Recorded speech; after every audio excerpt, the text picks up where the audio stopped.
And good morning. Welcome to the second hour of the Chris McCarthy Show. I want to thank Mayor John Mitchell again for making time for us to come in, spend an hour with us. And now we have another John. Hello, Chris. In the studio. How are you, my friend? Great. Great. John Haaland, formerly, when did you get off the Board of Selectmen at Fairhaven? I served from 92 to 98. 92 to 98. Yeah, and then I decided not to run for re-election at the time. I was two young kids at the time. And, right. I was going to grad school and had a lot of work going on. Right. So right. It was, and as you know, yeah, I did it. Being in the job, just the job itself is a pretty big job. It's a big job if you want to do it right. Right, exactly. It takes a lot of commitment, and I don't think it's something that. And I'm not doing this to stroke either of us, but right. I think people don't necessarily recognize how much work it goes into being a locally elected official, whether you like the guy or not, or the woman or not, whether you agree with him or not. It's a huge time commitment. No one's making any money at it. Right. And if you are, you're going to jail probably. And I think that one of the things when you look at the local officials in the area, I think we have a lot of good people in office. I agree. I'm friends with some of them. Mayor Mitchell, I don't know if there's I don't think you talked about it on the air. Of course, you're not going to talk about this, but it was a couple of things in common we have was, first of all, we played basketball against each other. I think he went to Dartmouth. He went to Dartmouth, that's right. I played at Fairhaven High. Yep. He graduated, I think, either a year or two ahead of me. Okay. But we both were, this is the wild one, we were both recipients of the International Polish Women's Business Scholarship that Stella Marnick and that group used to head up, and it was a fantastic and just such an honor to get it. But the reason I know that is because it was different years. Right. But they had probably 5 years ago they had kind of a get together of everybody, and that's when we saw each other. No kidding. Yeah, it was pretty cool. That is cool. The people, and I talk about this with Scott Lang when he's in here. He was in with me the other day. The amount of civic involvement in this area, amount of people who dedicate their time, not just to elected jobs, but to all of these scholarship groups and to the ethnic groups, the different church groups. There's just an the sports leagues. I mean, there's just an incredible amount of people dedicating a lot of time in this area. I think it's very unique. Oh, absolutely. I mean, one of the most enjoyable experiences I had when my daughters when my kids were growing up was just coaching their teams. Right. There was a lot of stress with it. Don't get me wrong, but there was a lot of fun with it as well. Right. Talking about groups that do a good cause, MO Life is an organization I'm affiliated with and on the board of. Charlie Murphy, who's a selectman in Fairhaven, he's the founder and president. We have what we've previously called the MO Life Ball in the past. Right. We've changed it to be the MO Life Gala now. Okay. And the reason is because we've changed up the format, and historically, we'd have a dinner, there'd be dancing, there'd be a video where people we'd present award winners and so forth. So now there's been a change where we have a VIP reception for an hour beforehand. That's where all local polls and people who want it. It's $100 a ticket. Right. People can go. It's open bar and appetizers. We'll have our Katie Branzo, Personal Achievement Award winner. A consumer at MO Life will get that. Okay. Katie Branzo, if you remember the story a few years ago, she was tragically taken from us. Right. Dear friend of ours, and we think about her all the time and miss her. Right. So there'll be the consumer will get an award on that.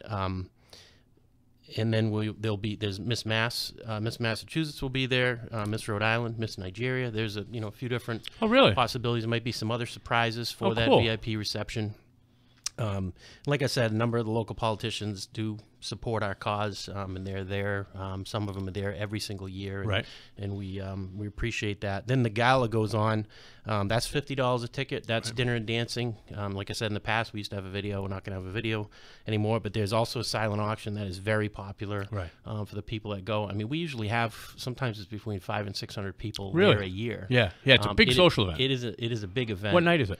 It is on April 6th. April 6th. So, and how can people get tickets? So there's molifeinc.com they can go to for tickets. Spell that for people at home if they don't. molifeinc.com. And what, just for people who don't know, I know because I live in Fairhaven here and I know what they do. Tell people just thumbnail sketch. What do they do? MO Life. So we support people with disabilities, and that could be job coaching. That's helping them through daily activities and so forth. There's phenomenal work being done there on a daily basis. You don't hear about it every day. There's a great staff there. As an organization, basically Charlie founded it in 1994. I was fortunate enough to be asked by him to be involved. And ever since then, it's been growing.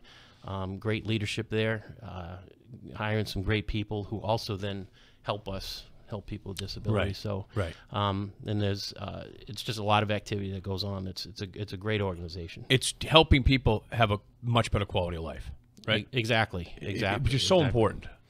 Yes, you only get one go around, you know. And the acronym is MO Life, and the acronym is Murphy and Others Living Interdependently for Future Endeavors. So, nice. That's what it stands for, and that's the key. Is you know, a lot of people don't remember, but it was not that long ago in our history where people with disabilities were not looked at as people, and mistreated, institutionalized. Exactly, very bad. And it's still a struggle today. Even when you see things that happen in the news, there are people who make offhand comments, and it's you know, it's hurtful from many respects. But that's part of what the organization's doing is helping people. So. No, it's a great organization, and I think we should all appreciate the volunteer work that you and the other members of the board do over there. Yeah, but it's the staff. Trust me. I mean, the staff is doing a fantastic job. Right. We have a great board. The board, but the board, I think, will agree to a person that the staff does a fantastic job, and it's led by Charlie. Again, that's April 6th at the Whites of Westport. 5 to 6 is the VIP reception, then 6 to midnight is the gala. Excellent. It's a great time. Yeah, it's a real good time. Yeah, it's a real nice time. You won't see me dancing on the dance floor?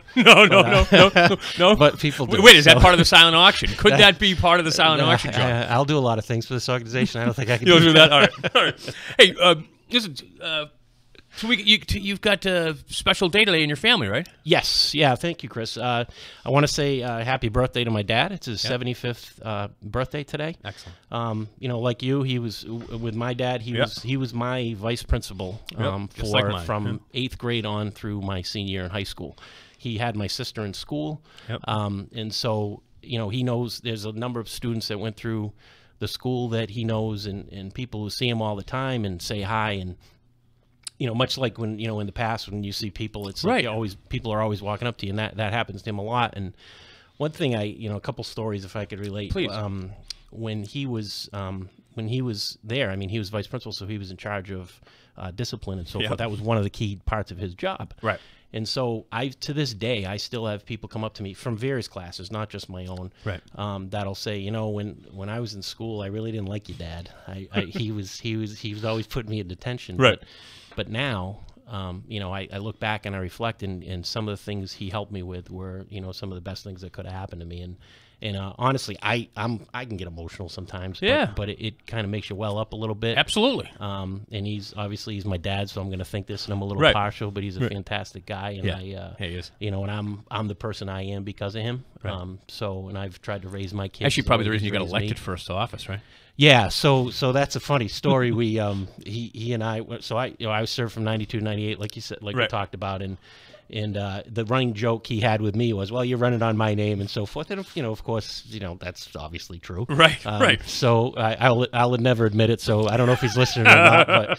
But when I ran for rep in 2004, we were out getting nomination signatures, and you know, a number of different groups canvassing the neighborhoods and so forth. And we came back, and everybody's talking about the feedback. And at the time when the feedback happened, you know, I said, you know, Dad, I got a funny story for you. And I said, you know, I was going out getting signatures. He said, well, all right, I'll sign it for you, but I wouldn't sign it for your dad. I didn't like him. So I start chuckling. I said, I got to tell my dad this one. Right. So we get back, and we get back to the room. We're talking. Everybody's talking. And, of course, another group says, you know, that's funny because we were talking to somebody. They said, is this the dad or the son? And they said, oh, this is the son. And they said, I'm not going to sign it because I don't like that guy. You know. So but they would have signed it they would have signed for my dad. Yeah. It was a funny story. So it was like, you know, yin and yang type of thing. It was a lot of fun. No, that's great. That's great. Your dad is a good guy, and it is nice, right? When people come up and remember you. Your dad, my dad, as you pointed out, was a vice principal as well, and I get calls here sometimes at the radio station where people. So I remember your dad for this. Yeah, and he was vice president. Another funny story locally, and some of my sisters. She's gonna kill me because I'm telling this story, but she used to have him as a teacher, and one of the, I think it was a physics class or something. You know, on his test, he'd put Joanne backs out of the driveway at 90 miles an hour, and you know, it does that kind of stuff. So of course she'd be, you know, looking at him like, thanks, Dad. You know, right. but yeah, there's a lot of funny stories. Oh like yeah, that. yeah. It's my dad, just like you. He was in the school with me as the housemaster, and so yeah. And if my dad was similar to your father in the sense that he liked embarrassing his kids from time to time. Yeah, you know. He called over the intercom one time during one of the school sessions. He called over the intercom. He says, "John Haaland, report to the office." And of course, everybody's looking at me like, "What's going on?" And then he says, "Oh, I'm going to be late to the baseball game today. I got X, Y, and Z, but I'll be there." Hey, folks, I just wanted to give you an opportunity here. It's called Seize the Deal at the Donut Factory.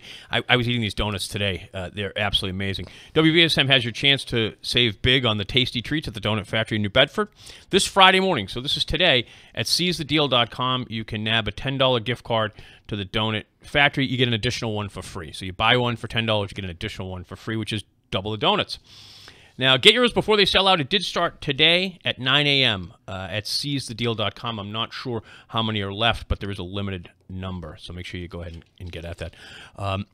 So, John, I wanted to have you in to talk about things. You have a nice perspective on local government and state government because you were in local government and you've been out now for a while. Right. I was asking the mayor a little bit about one of the most burning issues, I think, and I'm going to try to make as many puns here as possible, is the marijuana issue here in the state of Massachusetts, and this idea that we've legalized something here, and where are we going with it? Right. What are your thoughts on this? Right. Yeah, I'll be honest. The first time the topic came up, I was not in support of having anything in Fairhaven for a marijuana dispensary and so forth. You can ask, Charlie. I was jarring at him all the time about it, and but from a medical purpose, I've seen it in action, and there is some help there, and from what I understand, the closest facility is in Brockton. That's my understanding as well, right? Yeah, so that's a long drive, especially for elderly people. Plus, it's Brockton. Right. Well, yeah. I mean, enough. Right. Not only is the drive there, but once you get there. That, I think. No, he admits it too. Yeah, he knows. So there are people close to me that that is a benefit, and so that's kind of, I guess you could say, altered my opinion on it a little bit. I know there's been some discussion about blowing it out and doing it in retail stores and so forth. Right. That sounds to me to be kind of a crazy idea. Right. Especially when we're so much in the beginning of this process. Yes. In business, we kind of crawl, walk, run type of thing, and you start out and you go out and you put a new product and say a couple hundred doors, and then you'll expand it and you go to the next 800 and so forth, depending on what it is. And this is clearly something we should be careful on. And it's no different than like we've said with alcohol. I mean, if we could put that genie back in the bottle, would we put that genie back in the bottle? Probably. There's a lot going on in our society where people are getting either addicted or needing some reliance on some substance, and frankly, it's a big danger. And we're seeing it every day play itself out in the news on any different scenario. And that's the other. You and I ran into each other in the supermarket, which we should have just put the microphones on. That would have been a whole show. That would have been fun. Yeah, that would have been a whole show. The opioid crisis. I mean, here in. I only think about it here in southeastern Massachusetts because it's all that really it impacts me. It's going on across the country, but I don't think there's anybody that doesn't know somebody or knows somebody who knows somebody that hasn't been impacted by this. Right, and it's a sad state, and it's tragic. There's an addiction, and again, there's addiction that happens. I mean, clearly there are, and just in drugs in general, there are. Don't start them. Don't. I mean, that's the best advice. I mean, everybody racks on Nancy Reagan when she said, "Just say no." And I know I'm dating myself here, but there's it worked, there's a lot to be said for that. Now, with that said, there are other issues that surround, say, painkillers, and then people get addicted to those, and that gets a little dicey. And then just how we handle in society, I think we're still adapting to how we handle all that. Pharmaceuticals has a dramatic impact on our society at all levels. Right. Honestly, I think there's a lot to be said for their impact on our Congress, regardless of party. Right. And how that impacts policy. Right. And so, I think we have a lot of work to do as citizens to hold people accountable on those kind of issues. Yeah. And I think I've been advocating here we need sort of a Marshall Plan to deal with this opioid crisis because it's just it predates you and I. Is that no? It was after us. Like after the time, when people would maybe experiment within that age group stuff. But it was a different substance, but it was also, Right. I think the results were different at that time. Totally think it was different. It didn't cause physical addiction. It was it's an incredible world that I didn't really realize until later on, as you just start paying attention to it through being in the media. Right. The amount of people who are suffering from this, the amount of people who have died. Yeah. And it seems like this shouldn't be that hard to defeat it. It just seems like we need to all get together here and put a lot of resources into it. It's incredible. It's in every community. It's every community, every income demographic. Right. I mean, it's a tragedy. It's tragic. It's tragic, and it is something that, frankly, we as policymakers need to focus on. Yeah. We'll take a quick break and we'll be right back.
Yeah. Hey, we're back. We have Fairhaven's own John Haaland here in the studio with us, and we're just talking a little bit about local stuff. John, the train. The train is always the big issue. It's probably been. Let me see. I talked about it in my campaign. Yeah. I think it was around when it might even been around when we were selectmen. Yeah. It's been around for a while. Yeah. Still not here. Yeah, a lot of money goes into that. I know when I was first coming out of college, I personally didn't want to drive into Boston, Right. and that was one of the reasons I ended up going. I ended up working in Rhode Island. Right. And ultimately, if we had a train, I don't know if that I might have made a different decision. So Mm-hmm. it clearly could open up some opportunity. It clearly will open up opportunity down here. Right. So I think there's a benefit there. Right. From the cost side, how that equation works out. I think there's a lot there to still be worked through. Right.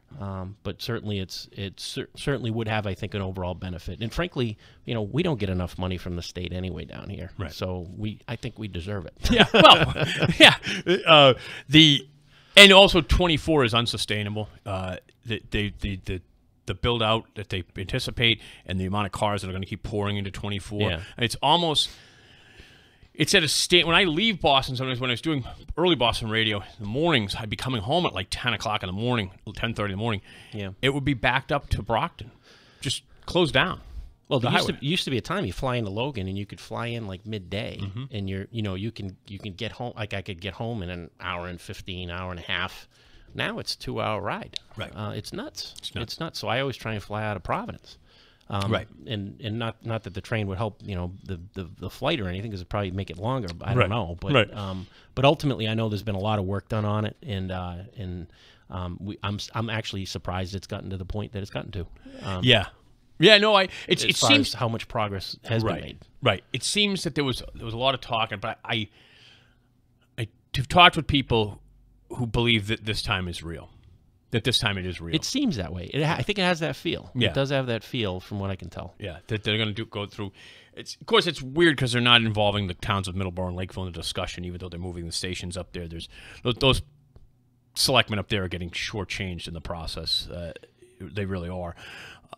You definitely need community involvement because I think you said there's going to be an assessment, or there's an assessment. There is an assessment. People don't. I didn't know that until you told me that. Yeah, people don't realize that the train, if you have in your community, you have to pay. So the town of Freetown, which doesn't have the train yet, but abuts the community that has the train, I think their annual bill right now is around $40,000. It goes up annually at 2%. The city of Boston, I believe, pays $82 million a year into the system. Lakeville pays around $30,000. So Fairhaven is going to ultimately pay when the train lands in New Bedford. New Bedford's going to ultimately pay. Right. Yeah, and Fairhaven's probably going to be in the 60 to 80 range, I would imagine. I would think so. I really would, just because it's based on population and usage. Right. So I think people have to take that into into account. It's just one more thing that the municipalities are going to have to come up with. Hey, what do you think of the governor's race we're having this year? I know you're a Republican. Yes. It's just so people at home understand. Yeah, and I probably lean more libertarian. And honestly, like I said, there's the last several years. I mean, I had many times I thought, you know what, I'm going to go down to the town clerk's office. I'm going to change my registration. I know it probably sounds like a shock to some of my friends, but I just in general, I've been just been disgusted with what we've seen on the national level. There's been I started probably 3 years ago. I really started to clarify for me that it's honestly not Democrat, Republican.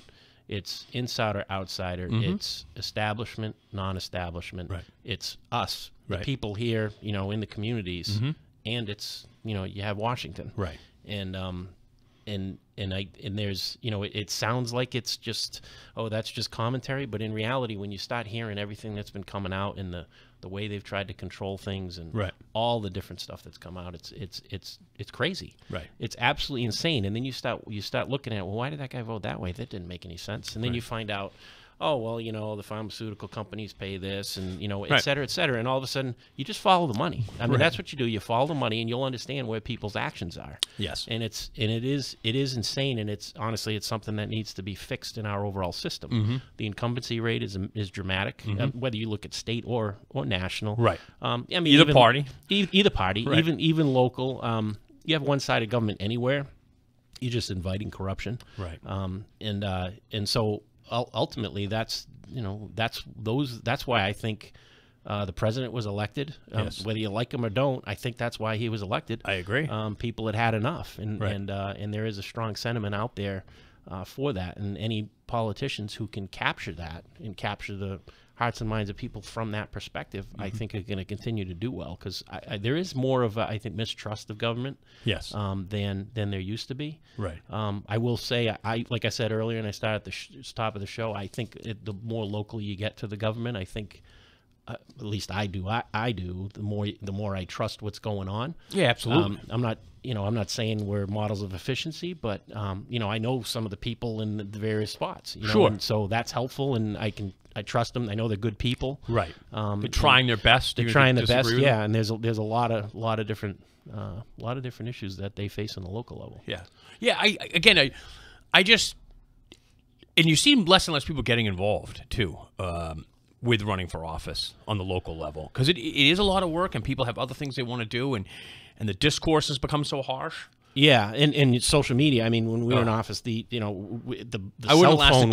cell phone was just starting. Yeah. I wouldn't have lasted 2 days. I just would have resigned and quit. There's no way I would have put up with the abuse. On one hand, it helps your communication, because you can put out messages very quickly and get it out. But on the other hand, you're getting people taking side swipes, and it's like, where did that come from? Right. Because even on social media today, you can't have a good dialogue without somebody start calling you some sort of name. It's unbelievable. And it's sick. It's sick, the conversation, the way it goes. We have not yet seen the full ramifications of social media. No, we haven't. I think we're still all learning about it. I know. Can you imagine being a kid? You have kids, so can you imagine being a kid trying to deal with this stuff? Oh, when I get a new phone, I have the kids handle all. Okay, can you transfer this to that, and they handle it all. Oh, this is how you do it, Dad. You know? Right. And I'm not an expert in this front by any means. No. I leave that to others, and I'm still learning it all. And that goes to the whole business side of, like, for example, Kmart just closed in Fairhaven not that long ago. Right. But part of what's happening is just online, social media. It's all changing the business dynamic that's out there. Right. So people understand you have an MBA and you work for a large company, and you do a lot of travel and see a lot of accounts and see a lot of different big accounts, et cetera. Yeah. So you got a good perspective. A unique perspective. Well, but you've got experience and you go around the country, and so you see different things. That's another thing I want to talk to you about. Talk to me a little bit about this. What's going on? Yeah, so basically what's happening is you have a number of dynamics, I think, happen in business. There are a lot of not new retail companies, but retail companies that change the landscape quite dramatically. So we have a Marshalls in Fairhaven, for example. Okay. They dramatically changed the retail landscape because you can get the good brands for less money. You just have to be able to get your size, and you have to be kind of on the hunt type of thing, finding what products you want. Right. And then on the other spectrum, that's part of what's happening, I think, in hurting some other retailers. And then also what's happening is just online. The online business has dramatically grown and continues to grow. I mean, there's always going to be a place for retailers. Yes. The question is, how many stores are they going to have? How efficient can those stores be? Where those stores break even points? And I think that's part of what you have for example, in Fairhaven in the Kmart instance. Right. Their break even point is how much revenue they bring in versus what they have to pay out. Right. Their break even point is changed dramatically because of the online business, and so they have to start closing more stores. Now, Sears and Kmart, I think, have more going on than just online. Yes. Some retailers have more going on than that, but even customers like businesses like a Macy's, they have a lot of great brands. They're doing a lot of people shop there, and they're closing stores, and that's just adapting to the new business environment. Right. And we're at a point right now where those businesses that adapt to the online business the best, and not just the online and how you ship and so forth, but also how you interact with customers. Okay. Whether it's we talked about social media, in dealing with Instagram and people who can actually earn a living now on Instagram by supporting products. People are their own brands now, right? And that's so much different than when I was younger. And it's a lot of great opportunity if you can get the following, whether it's Instagram, YouTube, whatever it may be, right? And so all of those are changing how businesses interact with the end consumer, how businesses interact with each other, right? And so forth. And clearly, Amazon's a big beast, right, to deal with. And Walmart and Amazon are kind of going at each other, and a lot of the retailers are trying to adapt. It's amazing now that the amount of delivery trucks, they just don't stop. I mean, it's UPS and FedEx they're constant, right? I mean, they're just constant, which is very different from even how it was 10 years ago.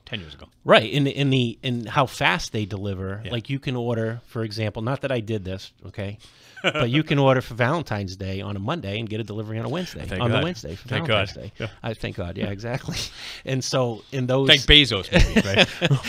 and it's astonishing, and it does help, because I'm not a big fan of going shopping and going into the traffic and so forth. And I'm not the only one. There's clearly a lot of people who do that. Nobody wants a lot of people don't want to go through that kind of hassle. Right. And that is part of what's affecting that break-even point and whether the retailer can stay in business in a given location. Yeah. And of course, it's having an effect on how we do things on the local level. Look at the Ton Galleria Mall is a fantastic example. That at one point was an incredible business.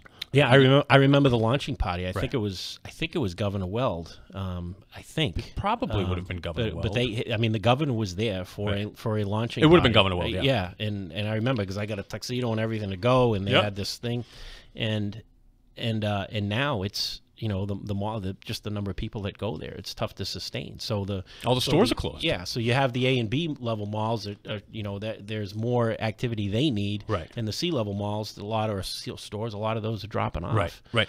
What's interesting is because Barry also works out there part time. Is that some of the unique? He works in a unique type of toy store that's very successful at that mall, but the Macy's is gone because you can't get the stuff that they sell. You have to go there, and they draw in all kinds of people. So it's changing. It's changing things. The different. How does a retailer differentiate? That's I think one of the key questions. Right. And then from a municipality standpoint, like say for example in Fairhaven, how does Fairhaven adapt to various commercial enterprises closing down, like the Kmart? Fortunately, Tractor Supply's moving in there, and then we had some shifting with Big Lots and so forth. But how do we adapt, and what do we have to do at the local level, say from an economic development perspective, to make sure that those buildings are always filled? Right. That's how can we assist in that way? Does that change the whole person that you have? Not person, but the approach to economic development. Do you have a person who's literally trying to get businesses into town and so forth, and I'm sure some of that's going on now. It's just, do we need to ramp up those efforts to adapt to this changing economy? Because it was Kmart just a little while ago. Who's next? Right. Absolutely. As it goes down. So Sears went before. Right. Yeah, exactly. The Sears hardware and same. Of course, I remember Mammoth company Mart too. So. Yeah. Do you remember Mammoth Mart? I do. I do. I think. No, it was over there. Yeah, it was where Kmart was. Right. Or maybe where Staples is. It was the little elephant, I guess. Yeah, right? Was the Mammoth Mart. We'd be heading to Wilbur's Point in the summer because I spent my summers there, but grew up in Freetown, and I'd want to stop at Mammoth Mart because there was nothing in Freetown at all. And I'd see that big elephant, and I wanted to get blow-up toys to go to at the beach. My father would say, "No blow-up toys because you'll float up to the sea and we'll never see you again." But yeah, so things are changing, but nothing like we've seen recently. No, it's a dramatic. It's like the Industrial Revolution. It's a dramatic change that's happening right beneath the surface, and it's a battle going on at retail like I haven't seen in my lifetime. Really, exactly. And then it's how do we adapt as in the towns. I mean, one of the things I love about living in Fairhaven is it still has a small town feel to it. I mean, if you get on Route 6, you feel okay. It's a little over commercialized, but overall it has a very small town feel depending on the neighborhood you're in and so forth. Right. And we also, because of that commercial area, we also have a lot of national retail at our fingertips. I mean, everybody looks down at Walmart, but they're there. They provide low prices, etc. There's a lot of goods there. Absolutely. It's same thing with Marshalls. You get into all these, and then the local businesses, though, is what I want to champion. There are some really good restaurants in the area. Absolutely. Fantastic restaurants in the area. We don't have to go very far. My parents and I go out to lunch every weekend, and we don't have to go very far to get a good meal. No. Fairhaven has an abundance of really nice options to eat in, and they're all unique. Yeah. No, it really is a great town, and you wonder though, how do you sustain a commercial tax base, so for example, under Prop 2.5. There's a formula, and I think it's still in place, but there's a formula under Prop 2.5 where you get to raise your tax base by 2.5% plus new growth. Right. So that new growth is when we build a building, and then they get that tax base, and then the next year it'll roll into part of that 2.5. But that's why at some point there's only so much new growth you can do. Yes. And so at some point that incremental revenue is going to be tougher to get. And so that's why we have to constantly rethink how we approach government and local government, particularly. Right. And how do you fund them? And how do you fund it? Exactly. How do you fund them? How do you fund them and do it in a way that's fair and broad based, so that everyone's buying in, but no one's getting overly hit on it. Listen, we have to talk a little bit about the president, not just why he got elected, but what would you give Trump as a grade? But don't answer that yet, because we're going to take a quick break. When we come back, we're going to hear John's opinion on where the president stands. Way to put me in a box, yeah.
All right, and we're back, and it truly is the fastest second hour in radio. Hey, guys, this is important. It's Heart Health Month. 1420 WBSM and South Coast Health are recognizing Heart Health Month. February is all about your heart health, so learn more about ways to make healthy choices and support heart health research at WBSM.com. What do you give the president for a grade so far? Oh, that's a great. So I'd love to be able to give a grade, but let me just make a few comments first. When the primaries were going around, we talked about this. I mean, I was supporting Ted Cruz going on in, and still trying to understand what was going on with Trump and commentary and so forth, and really kind of adjusting to that new way of communication and how he communicates. So I was like, wow, this is wild. Right. Absolutely. And wild from a number of different perspectives. But, that being said, once he won the primary and then came out and started talking about the policies. So I think that's where we are in politics today is, you have the discussion about, okay, he tweets this and he tweets that and says this and says that. Right. And then you have the policies that he's trying to implement. It's always, to me, better to talk about the policies than those things that you might find from a tweeting perspective or whatever. Those have absolutely no effect on your life. It's the policies. It's the policies that have the effect. I understand why some people can get upset or whatever. And honestly, sometimes I think that he's doing some of it intentionally. I 100% agree with you. Just to get people on a certain topic, get them talking a certain way. Okay, here you go, guys. Look over here. In the meantime, I'm going to implement this over here. Right. I totally agree with you. And what I don't see a lot of is on the other side, I don't see a lot of substance coming his way. I see a lot of personal attacks. Right. And I don't like that regardless of party. No. But let's talk about the policies. So on the policy side, cutting regulations, which is I think one of the things that hasn't been talked about a lot as far as what he's done to help the economy. Right. Dramatically cutting the regulations. That's been enormous, I think, to help the economy. Right. The tax cuts before anybody ran for president, I said at one point, you probably don't even need to cut taxes. You cut the regulations because of the burdens they've had, and you're going to see a big jump in the economy. Right. So now, once those get implemented, I think we're going to see an economy that's starting to really takes off. When you look at where the economy's already been, that's been pretty much the regulations and the expectation of what's going to happen. People talk about the Dow Jones and how that performance is. Anybody who looks at their 401k sees a dramatic difference. I looked at mine the other day. Right. You see a dramatic difference in a before and after. Right. Even with this ups and downs. Even with the ups and downs. Because even with the 1,000 from last week and then the plus 1,200 from this past week, you see it's still dramatically up. Right. And the fundamentals haven't changed. So that's people taking profit, and there's a variety of reasons why the market went up and went down. Right. And I think the other things that are happening, it seems there's always been what I've called, just to keep it simple for my own discussion terms, the funny money going on with what the Fed does. And some of it's really scary. Oh yeah, just pumping it in. Yeah, and I think some of that's starting to change. And who knows how that'll happen, but I think when you look at the policies and what he's trying to do, I actually like the policies he's trying to do. What I do think a lot is happening too is there's more accountability coming back.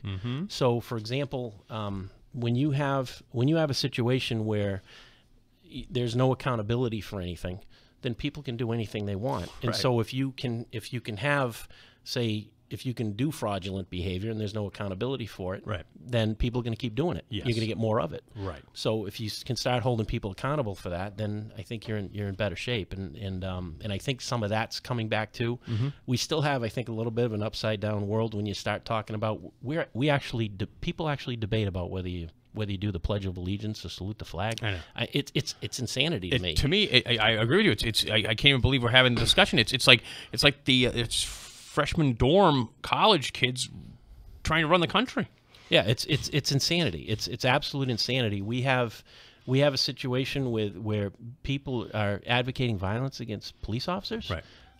They're doing it. And there's a lack of respect for first responders, police officers, and I mean those are the people on the front lines. Hey, I will tell you this because I was speaking with a member of a local police department last night, and I was telling them that this week, right now, as we're speaking, UMass Dartmouth's they've had all week long a radical conference on radical lawyering, right? Sponsored by the National and instructed by the National Lawyers Guild, of which one of the members of the board of directors is Mumia Abu Jamal, who murdered a police officer, and he serves on the board of directors from prison in Pennsylvania, and they're hosting a conference at the only taxpayer-funded law school in Massachusetts, UMass Law, and they're going to be doing it all weekend as well. And it's being done by the National Lawyers Guild, which has been a subversive organization since the 1930s.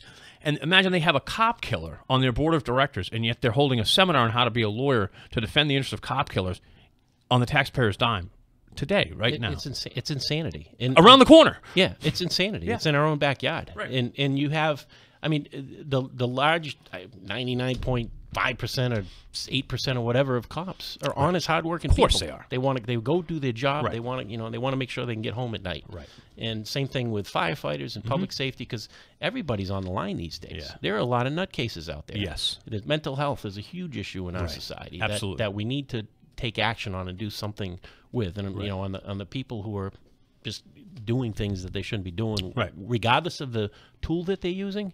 There's, whether it's a gun, whether it's a knife, whatever it may be. Yeah. So, but just circling back on the economy. So you in the course of your professional life, your business life, you're out there, you're traveling, you're seeing things. So you really think this recovery is real, right? I mean, absolutely. Yeah. I do believe this recovery is real, and I think we haven't even seen the best of it yet. Okay. It's still coming. There are other things that can happen with, say, the stock market and ups and downs and so forth. But I think the fundamentals they feel like they're there.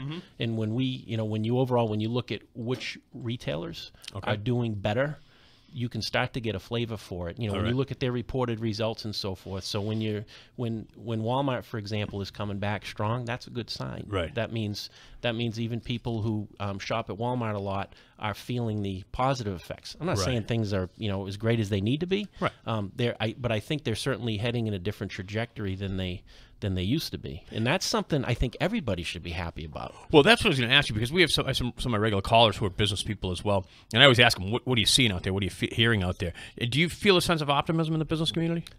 Yes, I do believe there's a sense of optimism. You hear it. There's a lot of discussions about it. I think how the economy impacts each individual business is where each individual business has to make that assessment. Right. And sometimes you do it too late. The key is to get it when it's hot and get it earlier. Right. But ultimately, it is getting better, and it's important that it gets better, because there are a lot of people suffering out there at various income demographics, because even people who make what you would think is a lot of money, it's a struggle out there. There's a lot of expenses that are going up. There are different things that take money out of your pocket, and you just can't, you just struggle to keep up. Right. And there's also, we lost a lot of time. We did. We lost, what did we lose, about a decade? I think they refer to it as a lost decade. Yeah. There were, and that's what, like when we had the economic crisis. Right. There was a lot that happened around that. People get into the business the law that the Elizabeth Warren supported, and everything that happened there with Enron and WorldCom back, and how that changed accounting and how that changed business. And at the end of the day, it wasn't about how much documentation you have. You had conflict of interest. You had outright fraud. Those are things that basically common sense should have stopped. Yes. At the end of the day. And yet it wrecked, like Enron, it wrecked people's livelihoods and their pensions and their retirements. And it's disgusting. So at the end of the day, there's a lot of, I know people say, well, there's a lot of complex solutions out there. There are things that are very simple, though. Right. Conflict of interest is very simple. It's easy to understand. Fraud, in many cases, that can get complex, but at the end of the day, fraud is fraud. Right. And if it's not right, then it's going to have an adverse impact. It's amazing how nobody went to jail over all these various, very few people anyway. But no, I don't think anyone in the banking community really went to jail over all that stuff. I don't think so. And then the bailouts and how that happened. I mean, it gets scary when the government says this business is too big to fail. Right. It gets very scary when we start doing that and picking winners and losers. Because the reason that it's scary is because then the executives don't have the accountability that they should have. That's right. We'll be right back. We'll take a quick break.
Hey, we're back here. We got a few more minutes. So, speaking of John Haaland from Fairhaven, I'm not going to ask you if you're interested to get back into public service. I'm not going to do that to you on the radio. I won't do that to you here. But you are involved with the Mo Life group, and they have a great thing coming up, which not only is good for the kids and the people that they do the work for, but it's great for people who want to have a good night out. Exactly. Yeah. So that's April 6th at White's of Westport. You go to molifeinc.com for tickets. Again, it's the gala. There's a 5 to 6 VIP reception for $100, and then from 6 to midnight is a $50 ticket which has dinner, dancing, silent. Did I hear Miss Nigeria is going to be there? Yes, that was one. Miss Rhode Island and Miss Mass. But Miss Nigeria, I mean, how often are we getting Miss Nigeria? Exactly. I mean, that's from another continent. I mean, that's a big deal. And we'll have lots of sports memorabilia. I mean, the under. One of the things that's not well known is there's a fantastic silent auction there with all kinds of sports memorabilia, and there are people who go there for that. And we also made news because you're going to be able to, if you come up with the money, John will dance. If you come up with enough money, yeah, don't start that. John will dance. What would it take? I don't know. What if someone said, "I'll give $1,000 for you to cut the rug for 5 minutes out there"? Yeah, you going to come up with $1,000? I'm not saying I'm going to come up with $1,000, John. I'm just saying, what's the possibilities? I'm always a sucker for a good donation. So. All right, see, so folks, there could be all kinds of magic there. As you mentioned, there could be other surprise guests as well. Exactly. Yeah, exactly. That's great. That's great, and they do just such great work. And then Charlie Murphy was a selectman in town. Yes. Not to be confused with the brother of Eddie Murphy, Charlie Murphy. He does such great work, and of course, he's a selectman here in town. Yes. I moderated his debate. Well, I questioned his debate. I was one of the questioners in his debate. Oh, you were there that night. The Rex over at the yeah. Yes. And I got to thank him on I got to congratulate him on being reelected, even though he hadn't been reelected because he was running unopposed, and he laughed. I like when someone can laugh. Yeah, we give each other a lot of business about everything on that. Yeah. It's well, John, it has been a real pleasure having you here in the studio, and I appreciate you making time for us. Please, I know your schedule is very, very busy, and you're traveling all over the place doing all kinds of stuff, but I appreciate you taking time for us. No, thanks for having me on. Again, it's an honor to come on. It's an honor to be able to talk about issues, and it's a lot of fun. Yeah, thanks. So it's very exciting. We're trying to diversify a little bit. I think sometimes we focus too much on the city. Not too much. The city's great, and there's all kinds of great stuff, but there's so much good things going on here in Fairhaven to have people from the town in here to talk about what's going on. Yeah, exactly. I mean, Fairhaven's a great community. So isn't it wonderful? I've lived here all my life. Right. Love it here. I think I moved a couple times, but always very close by and close by to the family and so forth. And it's been a fantastic place to raise the kids. Yeah, my dad was born here and grew up here, and of course we always have had a house at Wolvers Point, so I spent all my summers here. Oh. Yeah. So I've never been there. No? Not to Wilbur's Point, but to your house. No? You just keep... well, I can't say it on the radio. And we even have famous people living down there now. Yeah. Yeah, real famous people. All right, folks, listen, we're going to be out of here. Of course, Barry's coming up. We'll have the local news. I think there's some weather out there a little bit that you want to stick around to hear what's going to be going on for the weekend as far as weather and snow and things of that nature. But thanks again, folks. Listen, have a safe weekend. Remember, Ken Pittman will be here tomorrow morning, and I'll be back, God willing, on Monday. Until then, please enjoy yourself. Be safe. I look forward to speaking with you next week. Thanks.